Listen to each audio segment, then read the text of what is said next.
আমাকে মহারাজে বিলে চিংড়ি চপ খেয়ে আইছে। আল্লাহ মাফ করুক।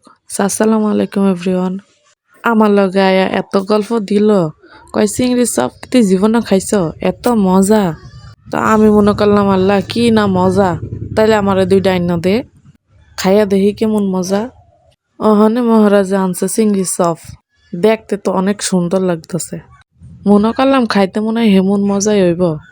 আমি কিন্তু অনেক এক্সাইটেড ছিলাম, কারণ আমি চিংড়ির চপ কোনোদিন খাই নাই। দেখতে তো আমার কাছে অনেক লোভনীয় লাগতেছিল, যে লিগা দুই ভাই বোনে কারাকুরি করে নিলাম। খাইতে যে এমন হইব আমি জীবনও ভাবি নাই। এইটার টেস্টটা কেমন হয় আপনারা জানেন? কারা কারা এটা ট্রাই করছেন কমেন্ট করে জানাইবেন, আর ট্রাই করে কেমন লাগছে সেটাও জানাইবেন।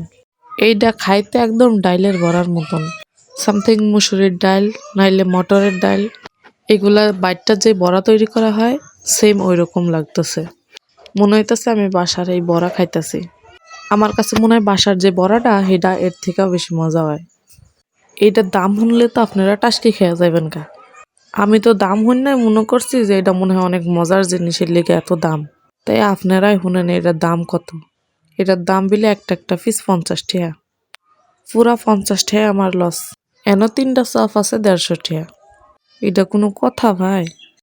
আমার কাছে কিন্তু ভাল লাগে নাই, কিন্তু আমার ভাইয়ের কাছে নাকি হেভি ভাল লাগছে। হ্যাঁ, এর আগেও খাই আইছে, এবারটা আমার লেগে নিয়ে আইছে। কয় তুই তো খাইতেই পারস না, হের লিগা তোর কাছে ভাল লাগে না।